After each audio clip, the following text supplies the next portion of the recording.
Faly miarabantsika rehetra tompoko, tonga soa eto amin'ny fandarana itôlika izay arahanao mivantana eto amin'ny pejy Facebook ny Masoivo Amerikanina. Ny voalohany teny dia maneho ny fialan-tsiny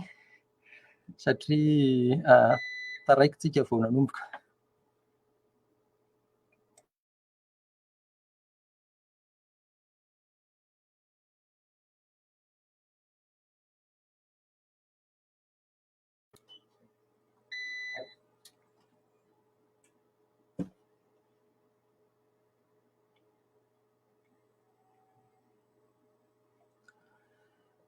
Mamerina ny fialan-tsiny tompoko satria nisy ny fahatapahan'ny herinaratra ary talohan'izany koa dia somary taraiky ny fandaharana vao nanomboka noho ny antony fandaminana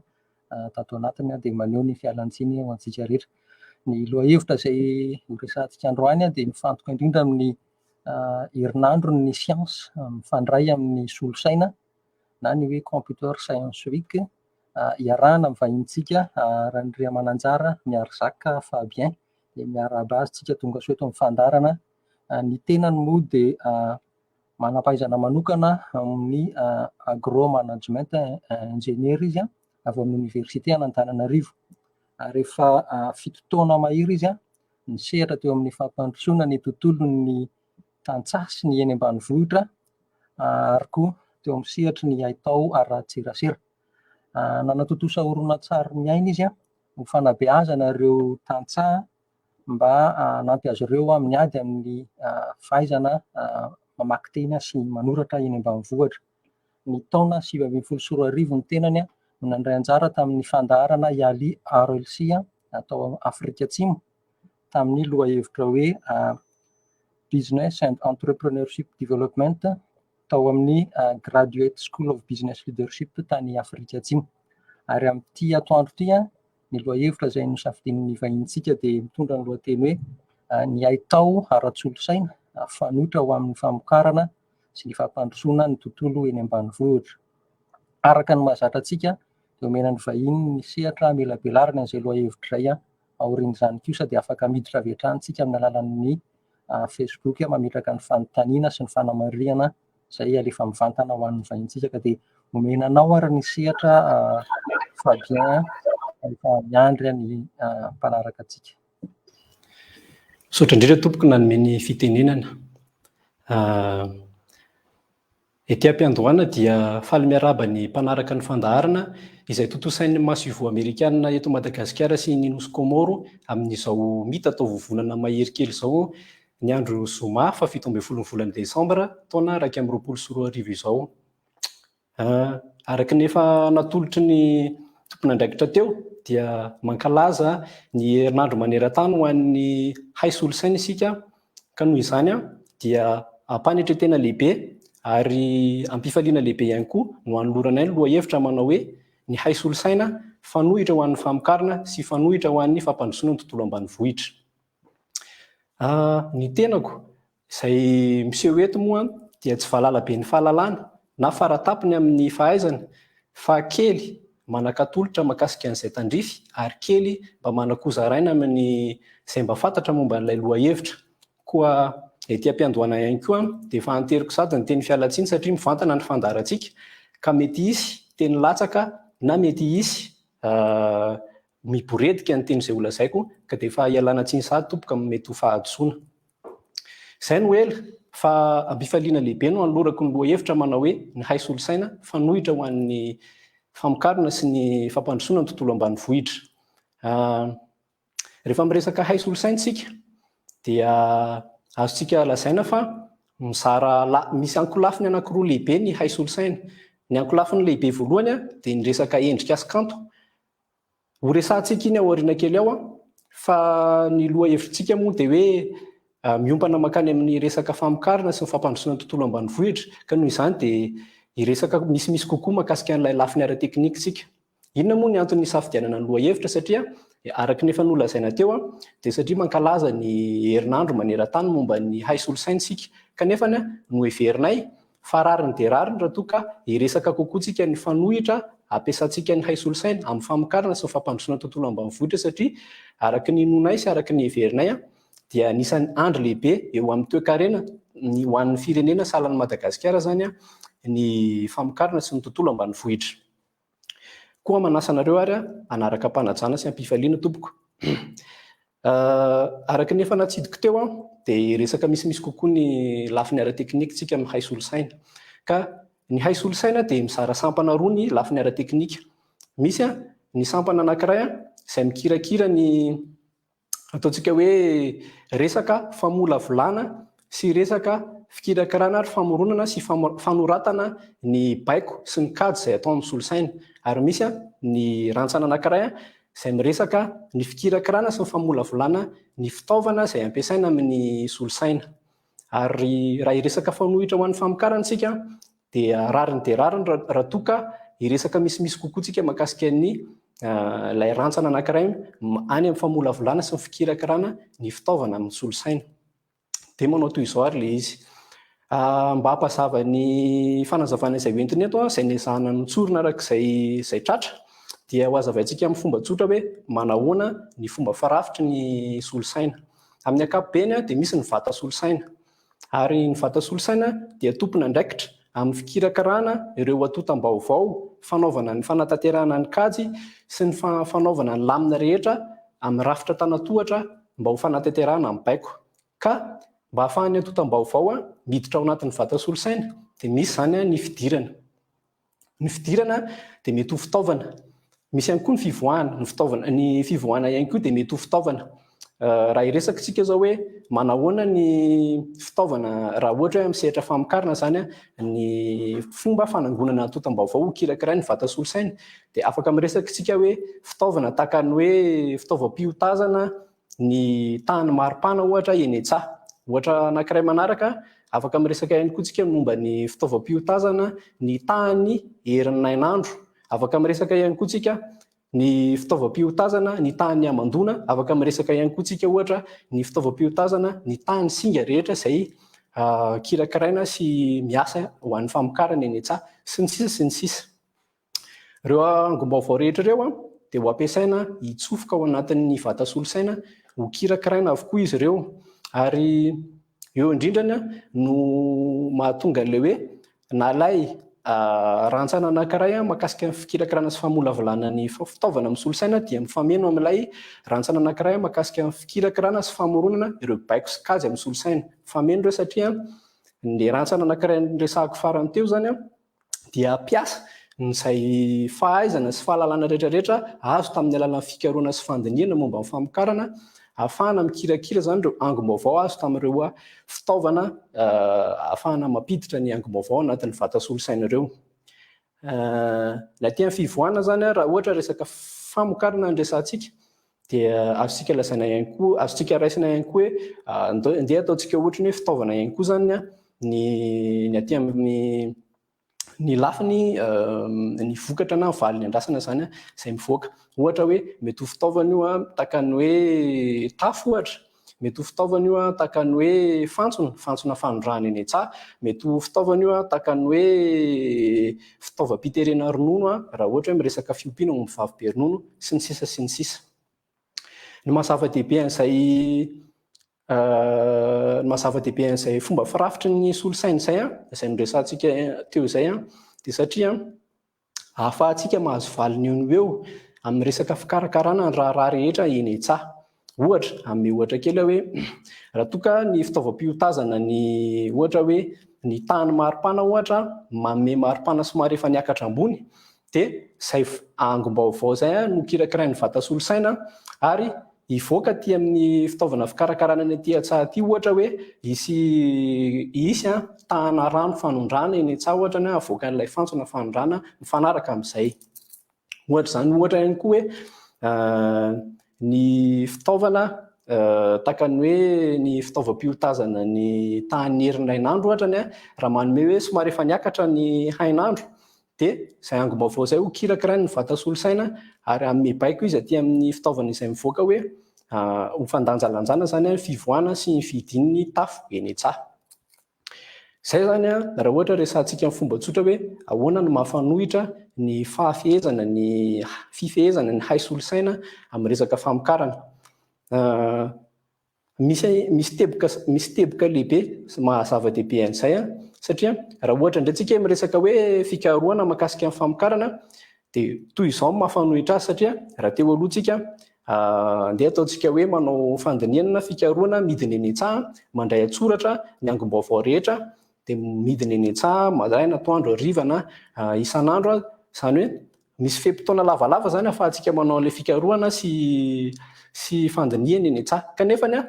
fahafehezantsika ny hay solosaina dia ahafahantsika manena an'izay feim-potoana izay satria ny angom-baovao rehetrarehetra dia azo eo no eo ary azontsika kirakiraina eo no eo ihany arakarak'ilay baiko izay nosoratantsika sy nomentsika ery amin'ny famolavolana sy fikirakirana sy famoronana ny kajy sy ny baiko izay ataon'ny solosaina ary.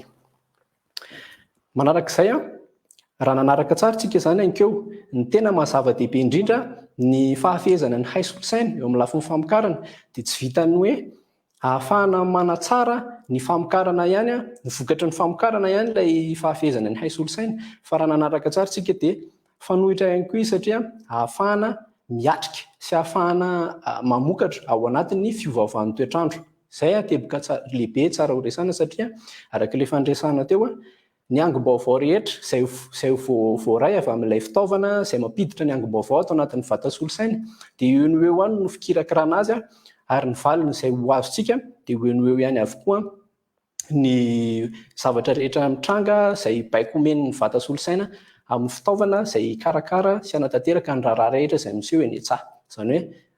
raha atao zany ny feny dia fanohitra lehibe izy satria ahafahana miatrika sy ahafahana mamokatra ao anatin'ny fiovaovan'ny toetrandro. Satria tsika efa niresaka fanohitra any hatramin'izay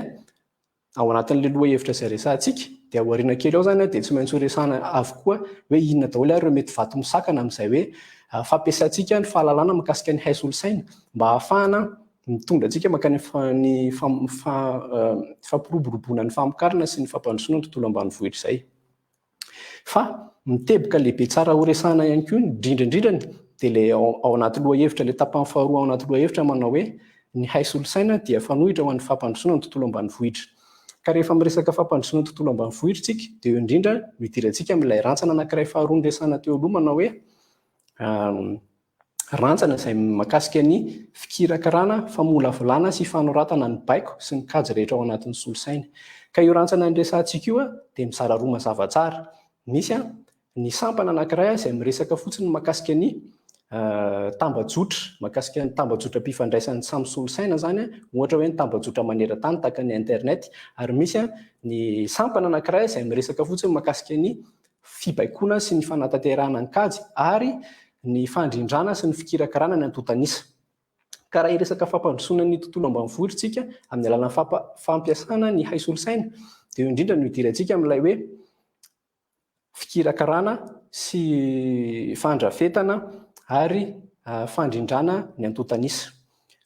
Ao anatin'io rantsana anankiray io dia misy taranja anankiray izay antsoina hoe faharanitana ara-piariana. Ka ny faharanitana ara-piariana raha ohatra miresaka tsika eny amin'ny sampam-pampianarana sy ny sampam-piofanana momba ny hay solosaina dia ny taona 15 no miresaka azy io. Ary io taranja anankiray dia heverinay fa io zany no mahafanohitra ny fahafehezana ny hay solosaina eo amin'ny resaka fampandrosoana ny tontolo ambanivohitra. Manahoana moa mahafanohitra azy? Satria ahafahantsika manangana sy mitantana ary mitrandraka antotanisa lehibe izay goavana sady matotra zany dia ny fanatanterahana anazy io raha resahana tsotra ohatran'izao dia ohatrany hoe tsotra kanefa ny fanatanterahana azy io dia tena asa ary fanamby lehibe dia lehibe tokoa. Ka isintomana sahady zany dia izao ny sain'ireo mpikaroka rehetrarehetra izay misehatra ao anatin'ny hay solosaina sy misehatra amin'ny resaka teknika rehetra mba hijery manokana ny fananganana an'izay antotanisa goavana sy matotra izay mba ahafahana mitrandraka sy mampiasa azy hitondra antsika makany amin'ny fampandrosoana ny tontolo ambanivohitra. Ka ireo dingana rehetra ao anatin'ny faharanitana ara-piariana dia manao toy izao. Dingana voalohany dia misy ny sivana sy fandaminana ary ny fampitoviana endrika ireo antotanisa voangona rehetrarehetra. Azavaiko kely satria ilay antotanisa tsara atsangana zany raha iresaka fampandrosoana ny tontolo ambanivohitra. Ohatra hoe miresaka firenentsika tahaka ny Madagasikara dia misy antotanisa ho an'ny isam-paritra ohatra, misy atotanisa isaky ny commune, tokony isy atotanisa isaky ny commune ambanivohitra, tokony isy atotanisa isaky ny vohitra, isaky ny fokontany, eny isaky ny zanabohitra. Ka amin'ny alalan'io atotanisa angonina io ny ahalalana hoe amin'ny toerana mazava tsara tokony isy hoe olona manana famokarana takan'izao, manana velaran-tany takan'izao, etsetra etsetra. Ka izay haingom-baovao izay mahatonga lazaiko teo aloha teo hoe tsy maintsy ampidoviana endrika le izy satria mety ny haingom-baovao voaray ohatra ny atotanisa voaray dia mety ho daty naterana ohatra raha miresaka olona anankiray. Ny anankiray indray mety ho taona. Zavatra resahana amin'izany anefany dia mitovy ihany. Dia izay ny entiny ilazana hoe tokony ampidoviana endrika izany fomba fiseho an'ilay atotanisa mba ahafahana mitrandraka anazy ara-dalàna. Ny dingana faharoa ao anatin'ny faranitana ara-piariana azafady dia ny fikiran-karana sy ny fandrindrana amin'ny ankapobeny ilay atotanisa. Ary ny dingana fahatelo dia ny fitrandrahana ilay atotanisa. Ary ny dingana fahaefatra dia ny famoahana ny valiny na ny vokana ahafahana manao tatitra izay manampy izay tompona andraikitra eo amin'ny fandraisana ny fanapahan-kevitra. Ka eto dia sotomina manokana ihany koa ny sain'ireo tompona andraikitra, indrindra ireo tompona andraikitra misehatra ao anatin'ny sampan-dra-ra-panjakana momba ny varotra, satria io atotanisa goavana io dia ahafahantsika mampifandray amin'ny alalan'ny fifandraisana ara-barotra ny tanàna samy tanàna, ny zanabohitra samy zanabohitra, ny commune samy commune, ny faritra samy faritra. Ohatra hoe misy tanàna anankiray izay manana vokatra izay mampalaza azy, ary misy tanàna anankiray manana vokatra hafa izay mampalaza azy ihany koa, dia azontsika atao tsara mampifandray an'ireo tanàna roa ireo mba hifameno amin'ny alalan'ny fifandraisana ara-barotra. Ary tsy vitan'izany ihany fa fananganana n'io atotanisa goavana io dia fanohitra iray lehibe ahafahantsika ihany koa mampifandray, ahafahantsika ihany koa mamaly ny filana amin'ny tsena atao anatiny, ary azo eritreretina koa ny fahafahana mamaly ny filana amin'ny tsena ny ivelany, izany hoe ahafahantsika manondrana ihany koa izany satria manamora zany ny resaka fikarohana lalam-barotra. Ohatra izany hoe tokony isy izany tompona andraikitra anankiray misahana manokana mahakasika ny fikiran-karana sy ny fandrindrana amin'ny ankapobeny io atotanisa io, satria io atotanisa io dia heverina fa ny fiovana rehetra izay mitranga ao anatiny dia tokony eo eo avokoa. Izany hoe raha misy izany fiovana eny an-kianja dia tokony eo dia efa ananana ao anatin'ilay atotanisa izay haingom-baovao rehetra miova eo izay, satria ny tanjona dia mba ahafahan'izay rehetra mampiasa an'io atotanisa io, ohatra hoe misy lalam-barotra anankiray mahakasika ny vokatra anankiray ohatra ny mipototra bokotra fotsiny izay mampiasa anazy, dia tokony hipoitra daholo ny lisitra hoe amin'ny toerana takan'izao misy olona takan'izao afaka manome vokatra takan'izao ny fatrany. Izay zany tena anisany tena hoe mafanohitra lehibe ny faharanitana ara-piariana eo amin'ny resaka tontolon'ny fampandrosoana ny tontolo ambanivohitra. Koa satria efa niresaka fanohitra foana isika hatramin'izay dia tsara ihany koa angambany ho resahantsika ihany koa ny vato misakana rehetra amin'ny hoe fampiasana izay hoe hay solosaina izay entina hampandrotsika ny tontolo ambanivohitra sy hanatsarana ny famokarana. Voalohany indrindra amin'izany dia mety ho vato misakana ny fahefana izany na fahefa-mividy izany, satria rehefa nanao fanadihadiana manokana ny tenanay, raha ilay fitaovam-piotazana ireo tahana singa rehetrarehetra miasa eny an-tsany no resahana ihany koa ireo dia mitetina mankany hatrany amin'ny ray hetsy ka hatrany amin'ny fito hetsy ariary any arakaraka ny haraitra n'ilay fitaovana. Kanefa ny manoloana an'izay vato misakana izay dia misy any anefa ny soso-kevitra izay arosinay heverinay fa mety hampilamina zavatra tahaka ny hoe eto Madagasikara izany dia betsaka ireo toeram-piofanana sy toeram-pampianarana izany mamoaka teknisianina sy mamoaka manam-pahaizana izay heverinay sy hinonay fa teknisianina tena mana-talenta tokoa ary tena manan-karena arak-hevitra. Ka tsara izany raha mba ohatra hoe misy fiara-miasa ahafahana mamokatra n'ireo fitaovan'ireo eto toerana mba hanamorana izany hanamorana ilay fitrandrana, ilay fahaizana hay solosaina ampiarina ny amin'ny famokarana. Misy tsetsatsetsak'aritra kely anefa izay tianay ho araraotina any ao anatin'izao fandaharana izao rehefa miresaka tontolo ambanivohitra ihany isika sy miresaka fahalalana, satria matetika isika dia tahaka ny hoe manamavo an'ireny tantsaha olona mipetraka eny ambanivohitra ireny, kanefa izy ireny dia tsara tadidintsika fa manana fahalalana izay fampitany ny taranaka samy taranaka izy ireny, Ary isika ihany koa dia manana fahalalana izay nampitaina tamintsika sy nampianarina tsika tany an-tsekoly sy tany am-pianarana. Ka araka ny finoanay sy ny fiheveranay dia azo atao tsara ny mampifameno sy mitrandraka an'ireo karazana fahalalana anankiroa ireo. Amin'ny ohatra kely satria efa niresaka siansa any ny tompon'andraikitra teo. Ohatra hoe iresaka ny profesora Ratsimamanga zao tsika. Ny profesora Ratsimamanga dia tsy hoe nisy fanahy tonga tao aminy dia lasa nafantatra tampoka izy hoe zava-maniry takan'izao manasitrana ny aretina takan'izao, fa nitrandraka ireny karazana fahalalana teny kianja ireny izy izay nampifamenoany tamin'izay fahalalana noratoviny sy ny anarany ary ny fikarohana nataony dia nahazoana vokatra tsara tahaka ny hoe Maté Glucille. Ity koa ny fonoteny iverena kely ilay resaka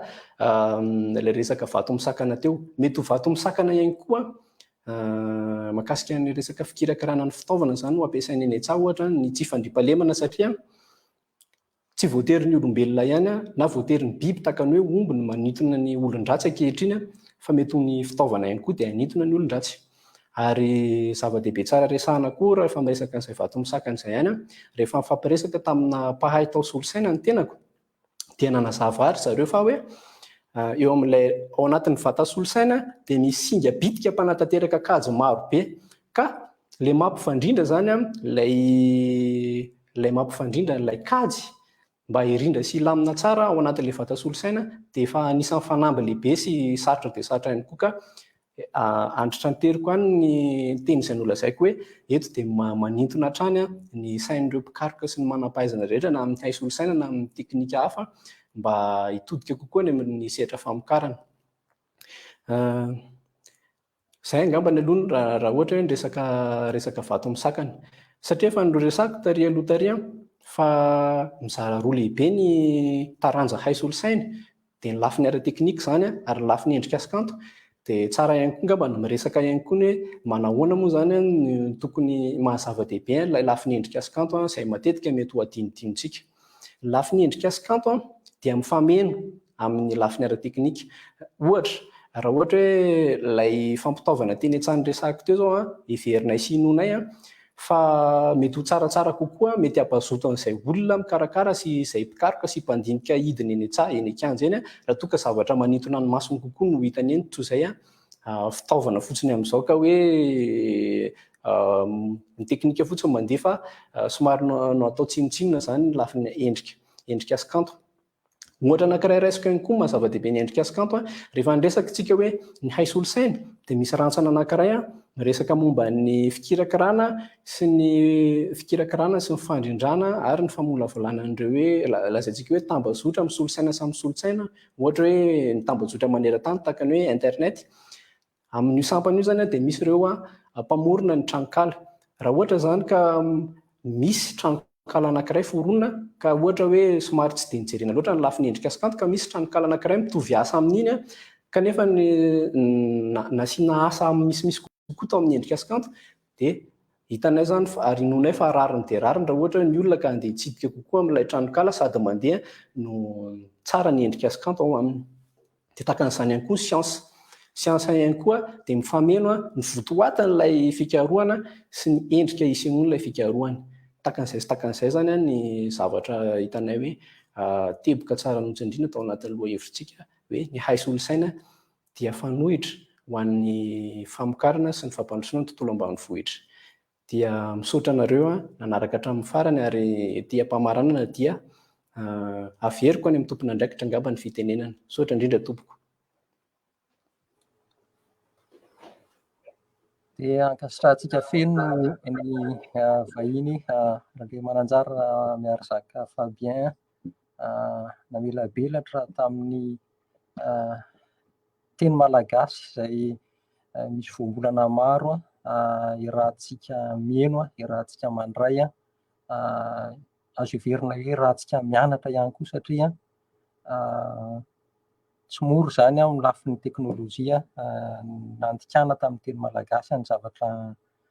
nozarainy tamintsika koa, satria efa misy ny fanontaniana fanamarihana avy amin'ny namana manaraka antsika dia hozaraina avy hatrany amin'ny vahiny zany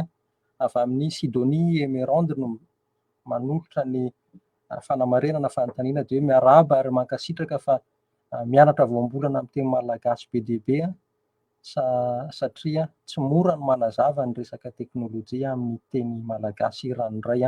asa manahoana ny fijerinao an'izay fanamarian'izay Fabien?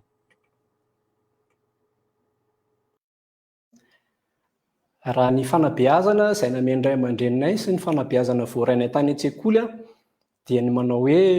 tsara kokoa ny manindrahindra ny mahaizy ny tena fa mahafehy tsy manarina eny hafa fa mahafehy ihany koa ny eny hafa. Dia takan'izay zany ny fomba fahitako azy hoe ahafahana manamora zavatra betsaka zany ny fahafehezana ny teny malagasy, indrindra raha misehatra ao anatin'ny tontolo ambanivohitra, satria mazana zany ny olona eny ambanivohitra izay raha miresaka ny firenena takan'ny Madagasikara tsika dia ny eny no tena betsaka indrindrany dia matetika dia mila an'izay fahafehezana ny teny malagasy izay ka nasehatra inona dia azo ampiasaina sy ampiarina avokoa zany ny voambolana sy ny fahafehezana ny teny malagasy. Izay angamba tsy fantatro na mety mahavalina tsia ny fanamarina sy ny fanontaniana namantsika.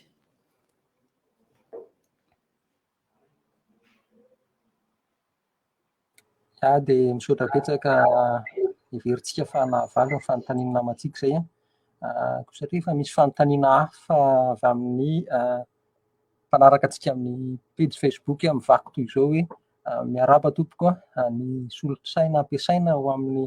famatsiana rano ho an'ny fambolena sy ny famokarana sy ny fahazoana rano fisotro madio amin'ny tontolo ambanivohitra angamba no tokony atao vaindon-draharaha. Izay ny hevitry ny mpanaraka antsika anaty Facebook asa manahoana ny fijerin'ny Fabien izay fanontaniana namantsika izay.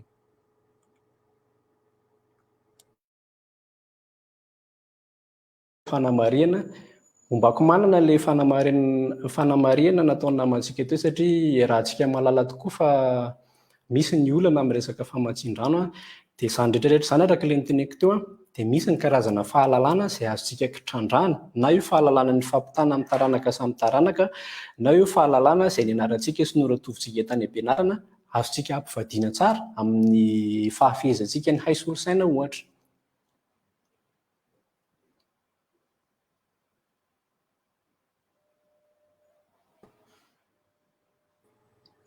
Entanina hatrany isika fa afaka mametraka fanontaniana mivantana na fanamariana ihany koa amin'ny vahiny izay manatrika antsika amin'izao fotoana izao momba ny lohahevitra hoe ny Haitao ara-tsolosaina fanotra ho amin'ny famokarana sy ny fampandrosoana ny tontolo eny ambanivohitra. Satria miverina namantsika Sidonie Emerande dia hozaraina aminao ny zavatra soratany hoe tsara ny famelabelarana, azo eritreretina ve ny manome fanofanana ny tantsaha mba hay kirakira ny hay solosaina, satria sady lafo ny fampiasana teknôlôjia ary somary sarotra takarina ihany koa. Ambara angamba mahakasika an'izay voalohany indrindra aloha ny olombelona tsirairay dia samy manana ny lanjany manokana, izany hoe tsy voatery ny olona na voaray fampianarana sy fanofanana nianatra tany an-tsekoly ihany akory no manan-danja, fa na ny tantsahany koa rehefa noresahako teo fa manana fahalalana ny manokana izy izay ny fandovana ny taranaka samy taranaka.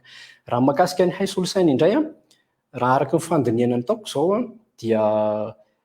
ankizy kely asaintsika ohatra hoe mikitikitika solosaina fotsiny eo ngamba ny herinandro na tapa-bolana fotsiny dia efa betsaka ny zavatra mety ho hainy kokoa mihoatra n'ilay olon-dehibe izay azo eritreretina hoe raha somary variana ny olon-dehibe izany dia afehy kokoa an'izany izy. Dia takan'izany koa raha ohatra hoe resaka olona eny tantsaha na ny olona eny ambanivohitra izany tsisy antony mihitsy ny tokony tsy hoe afehezana zareo ary amin'ny toerana izay esanay izany dia ahitana toe-javatra takan'izao hoe misy toerana izay tena tsy ampoizina mihitsy ny olona ao mivoatra amin'ny tenany ihany mampiasa herinaratra azo avy amin'ny hainandro izy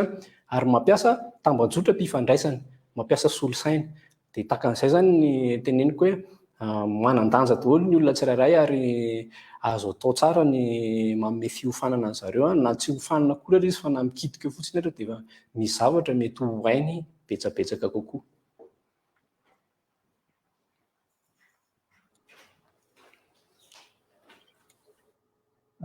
Misy fanontaniana efa voaray milota nanomboana izao fandaharana izao avy amin'ny Uniony Andretsilava miarahaba izy ny fanontaniana dia hoe efa nisy toerana ve nanaovana fampiarana an'ity hay Taora Solosaina ity teto Madagasikara dia nanahoana ny vokany teo amin'ny sehatry ny fampandroana ny tontolo ambanivohitra angamba mazava ho azy no tiany lazaina.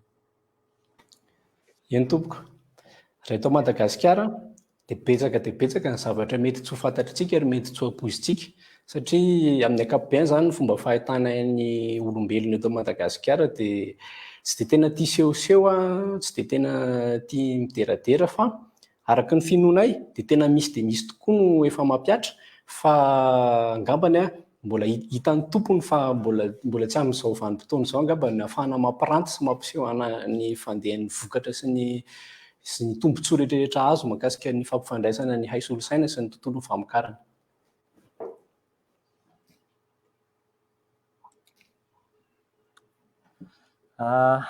Mandra-piandritsika ny fanontaniana avy any amin'ireo namana mpanaraka mivantana ny fandaharana ao anatin'ny pejy Facebook Masovo Amerikanina. Manana fanontaniana na fanamariana manitikitika ihany fa bien raha sitraka ao efa voalaza teo ihany fa maro dia maro amin'ny mponina eto Madagasikara no mivelona sy mifamatotra amin'izany asa eny ambanivohitra, tontolo ambanivohitra sy ny tantsaha no fahalalantsika azy. Heverina hoe betsaka tokoa izany 700 izany na latsaka kelin'izany asa mety misy antontanisa ve hoe firisan-jaton'ireo tantsaha ireo na firisan-jato no ampiasana an'ity hay Taora Solosaina ity hanomezana tosika, hanomezana lanja ny asa hivelomana sy ny asa ataon'ireo olona 700 ireo amin'izao vanim-potoana misy antsika izao asa raha mety afaka miresadresaka kely an'izay fa bien azafady. Eny tompoko, mahakasika ny antontanisa dia araka ny efa lazaiko teo fanambo ny fananganana ny antontanisa ary tsy zavatra vita moramora. Sarotra amiko izany ny teny hoe manana antontanisa feno mahakasika an'ilay izy, na hoe marina tanteraka, satria raha eto Madagasikara no resahana dia misy tanàna raha mety tsisy mahafantatra akory araka izay mba kely hitanay izany dia izay tsy ahafahako miresaka betsaka mahakasika amin'ny antontanisa, fa ny zavatra azoko lazaina kosiny aloha dia any amin'ny toerana izay kely mba efa voatsidika tany ambanivohitra tany dia efa misy izany ireo araka ny nolazaiko teo hoe mivohitra amin'ny alalan'ny tenany, amin'ny alalan'ny fiezahana, fikirakarana ny teknôlôjia sy ny hay solosaina izany mba tsy resaka fotsiny fa tsy ny commune ambanivohitra, efa misy commune ambanivohitra any izay efa azo lazaina hoe ny antontan-taratasy-panjakana mivoaka ao aminy dia efa azo lazaina hoe tsy mihena amin'ny tany amin'ny antsika ety andrenivohitra ihany. Dia izay angamba aloha ny azoko avaly, satria ilay antontanisa somary mety hanano sarotra any na ny antontanisa mazava izany. Tsy fantatro na mahavaly izay na manao any. Misaotra betsaka fa mahavaly ny fanontaniana tokoa izay koa, satria mbola tsy manana fanontaniana na fanamariana avy any am-panaraka antsika tia hiverina kely amin'izay antontanisa izay fa natsidika teo ny antontanisa goavana matetika any amin'ny firenena mandroso na any ivelany any dia zava-dehibe izany antontanisa izany ny fikirakirana an'izany. Ianao teo nilaza ny hoe fananganana an'izany dia tsy zavatra mora fa asa goavana tokoa. Ny fanontaniako dia tsotra fa bien hoe aiza ho aiza ny fipetrak'izay antontanisa goavana izay eo amin'ny sehatry fampandrosoana ny tontolo ambanivohitra ity eto amintsika, ary manahoana ny fampiasana an'izay antontanisa goavana izay hiankina ny fanapahan-kevitra raisina mba azahoana manatsara an'izay tontolo izay niresahantsika androany izay. Miresaka fandrafetana antontanisa goavana isika dia tsy maintsy miresaka fanadihadiana sy fikarohana. Ka ny fanadihadiana sy fikarohana dia misy foana na avy any amin'ny sampam-piofanana ambony io, tahaka ny hoe oniversite izany, ary efa misy ihany koa ny sampan-draharaha manokana momba ny antontanisa eto Madagasikara, ary misy ihany koa sampan-draharaha manokana ao amin'ny firenena mikambana iraisam-pirenena izany tiako lazaina misahana amin'ny fandrafetana n'ireo atotanisa izay niresantsika ireo. Angamba no heverinay hoe tena fanambo araka le niteneniko teo dia fanambarana an'le izy fampitoviana endrika sy ny fanaovana sivana. Izay angamba no inoko hoe mbola mety tsy dia hita taratra loatra eto amintsika izay atotanisa goavana izay, fa raha ohatra ny hoe atotanisa miparitaka dia efa misy any izay azontsika trandranaka. Izay araka ny efa niresahako tao anaty famelabelarana teo hoe iantsoana sahady anitonana ny sain'ireo teknisianina sy manam-pahaizana misehatra amin'ny tontolon'ny hay solosaina zany mba hijery kokoa ny mombamomba ny tontolo ambanivohitra sy ny fampandrosoana ny tantsaha izay ahafahantsika mivohitra ara-toekarena, satria efa niresahako teo hoe azontsika eritreretina hoe anisan'ny andra iankinan'ny toekarenana firenena tahaka ny Madagasikara ny famokarana.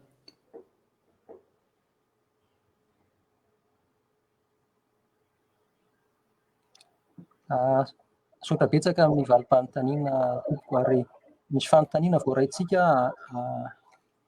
Krishna Toranina miarahaba izy misy ekipa ve na fikambanana azo idirana fa dia mahaliana le lohahevitra, izay moa ny fanontaniana dia zaraina aminao avy hatrany. Eny tompoko, voaray ny fanontaniana. Raha ny ekipa na ny fikambanana, inonay ihany koa fa betsaka dia betsaka ny fikambanana, indrindrindrindra ny fikambanana tsy miankina amin'ny fanjakana izay mety misehatra ao anatin'ny izay resaka sy lohahevitra resantsika io. Fa raha mahakasika manokana aloha dia tsy dia manana ihany koa fanamby-baovao azo omena zany mahakasika an'izay, fa tsara zany ilay olana metraka fanontaniana ihany koa mba misy fikarohana ataony zany amin'ireny tompona andraikitra izay mety manana ny mombamomba n'ireo fikambanana sy ekipa araka ilay resahany teo. Any angamba mety misy angom-baovao betsabetsaka sy misy kokoa mahakasika an'izay fanontaniana izay. Misaotra tompoko.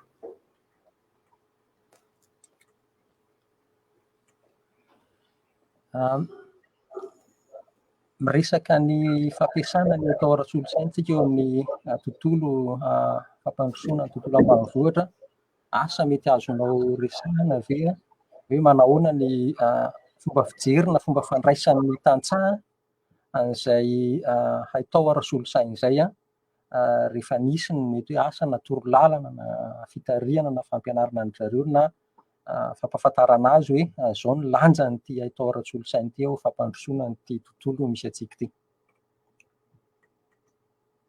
Ny resaka tantsaha sy ny tontolo ambanivohitra dia anisan'ny tena fanamby lehibe ho an'ny teknisianina rehetra, satria rehefa midina eny an-kianja dia raha antsika mahalala angamba ny toe-java-misy, fa araka ny noteneniko teo mety ho manana ny fahalalana ihany koa ilay tantsaha dia tsika hitondra zava-baovao, ka araka ny fahitana anazy zany dia sarotsarotra ho an'ny tantsaha foana no mandray zava-baovao raha tsy hoe tena misy angamba ny hoe porofo mivaingana hita maso na treha maso n'ilay olona mihitsy amin'ny tombotsoa izay tena hoe hita miavaka zany amin'izay fotoana izay angamba dia mety harisika kokoa ry zareo hampiasa ny hay solosaina ho fanohitra. Fa hatreto aloha raha ohatra hoe resaka fizarana teknika vaovao dia araka ny fahitana azy dia somary sarotsarotra ihany ny mampita an'ilay izy, kanefa raisina ho fanamby zany tsy atao mahakivy amin'ny asa rehetrarehetra atao, satria manan-danja tokoa ny fampandrosoana ny tontolo ambanivohitra, ataoko hoe aminay zany ohatra sy amintsika rehetra. Fanontaniana manaraka, Aldi Patrick Rapaha no mametraka azy, dia hoe sakana lehibe amin'ny fampiasana teknôlôjia ny tsy fahatongavan'ny internet eo amin'ny andavanandro. Misy paikady ve hitondrana ireo fitaovana na logiciel fampianarana azy ireny koa tonga eny am-pelantanan'ny olona zany? Izay ny fanontaniana. Eny tompoko, tena marina dia marina tokoa rombako manana izay fanamarena izay. Tena vato misakana tokoa ny tsy fahatongavan'ny tambajotra-pifandraisana any ambanivohitra, satria rahantsika mahalala ihany koa fa na ny tanan-dehibe ara dia somary misy ihany ny fahasahiranana izay mety hatrehana zany eo amin'ny resaka tambajotra. Dia araka ny teneniko teo dia izay koa dia fanamby ho raisintsika iantsoana sy isintomana ny sain'ireo teknisianina rehetrarehetra ihany koa mba hahafana mamaha izay olana anankiray izay fa fananana ny tambajotra ihany koa dia anisan'ny fanohitra lehibe ahafahantsika mivohitra na ara-toe-karena io na amin'ny lafin'ny zavatra hafa marobe.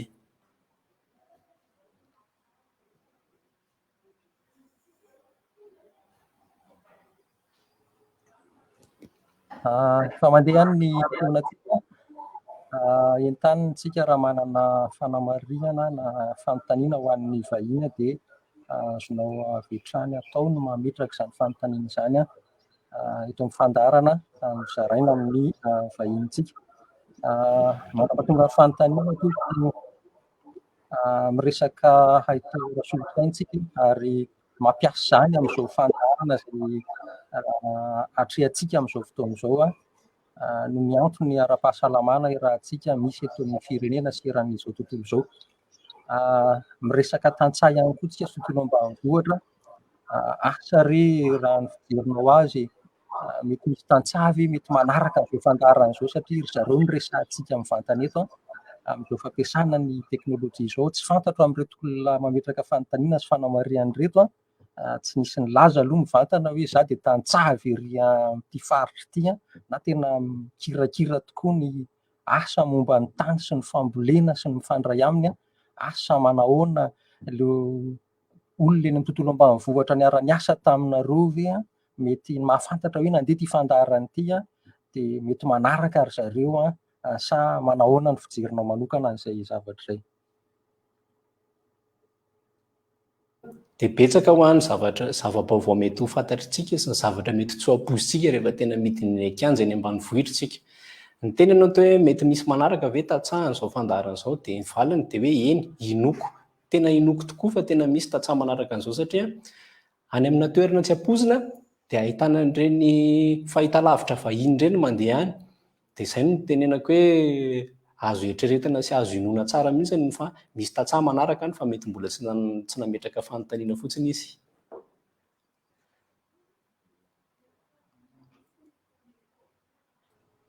Misaotra betsaka indrindra tompoko. Anisan'ny nampiavaka ny fandarana ity ny fifehezanao ny teny malagasy ary ny fandikanao ny voambolana ara-teknika izay heverina hoe sarotra tokoa. Marina fa mety tsy nandalo tany amin'ny akademia angamba ny voambolana fa nety ny teknisianina ihany nandika azy na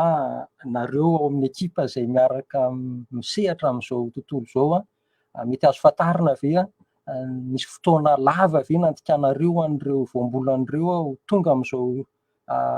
sehatra misy azy izao satria tsy voambolana iray no nadikanareo fa maro dia maro tokoa ary azo heverina fa izany antony nety nandikanareo azy mba hahatonga azy kokoa akaikikaiky ny malagasy sy ny tantsaha izay manaraka antsika manaraka ny fandarana na nahoana ny tena nataonareo tao anatin'izay fandika-teny izay raha mety azo fantarina tompoko. Teknika dia tsisy tena hoe fandikana mahadika zavatra anankiray na amin'ny tontolo rehetrarehetra mihitsy ny teny sy ny teny tsirairay sy ny firenena tsirairay dia samy manana maha izy azy ary ahafahantsika mahafantatra izany ny lanja sy ny hasiny izany ilay firenena anankiray ny maha izy azy amin'ny firenena anankiray ka izay no tenenako hoe sarotra dia sarotra ny fandikana fa angambany ny azoko zarana fotsiny hoe nanaovanay anazy dia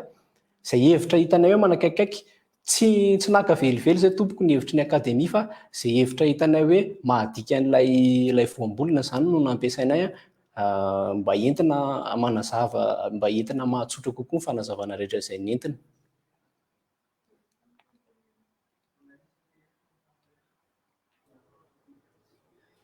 Dia mankasitraka indrindra amin'izay valiteny izay reto fa zava-dehibe izay teny am-piandohana moa ianao milaza fa tsy vahalalaben'ny fahalalana kanefa rehefa nandeha ny fandarana dia hita tokoa fa makadiry ny zavatra nozarainao ary ny lanja manokana nomenao ny teny malagasy dia soatoavina ngeza dia ngeza tokoa atao anatin'ny fandarana. Miandry ny fanontaniana na fanamarihana avy any amin'ny mpanaraka antsika ometsika fotoana fohy ny vahiny mandra-piandry izany fanontaniana izany asa mety misy afatra ve na zavatra tianao tsindriana na zavatra tianao mampatsiahivina na tianao avotra ho an'ny mpanaraka antsika nandritra an'izao fandarana izao, satria betsaka ihany ny zavatra nolazaina teto ny fampizarana avy amin'ny fanontaniana nalefan'ny olona. Tiany amba ny fanontaniana farany raisitsika tompoko azafady alohan'ny tena andraisanao ny fitenenana. Miverina namantsika Sidonie Mérande, misaotra ny zaran'ny traikefa sy nampianatra. Inona ny sehatra tena mahaliana ny tantsaha ka ny ankotanisa anananareo eto Madagasikara. Zay ny amba ny fanontaniana farany raisitsika alohan'ny amarana antsika ny fandarana. Eny tompoko, amin'izay miresaka tontanisa ihany dia tsy tanay angamba ny hoe ahoana ny fomba ahafahana manao kapobe mantsina anankiray ny hoe inona ny tena sehatra mahaliana ny tantsaha, ataoko hoe ny isa-paritra dia samy manana ny anitra ho azy, ny isa-paritra dia samy manana ny manavanana azy, takan'izany ihany koa ny isam-bohitra sy isaky ny zana-bohitra, fa tsy dia tena misy hoe inona no tena hoe sehatra hoe mahaliana manokana na takan'izany, fa amin'ny ankapobeny aloha izany dia ny famokarana io no seha-pihariana tena manan-danja indrindra amin'ny zareo.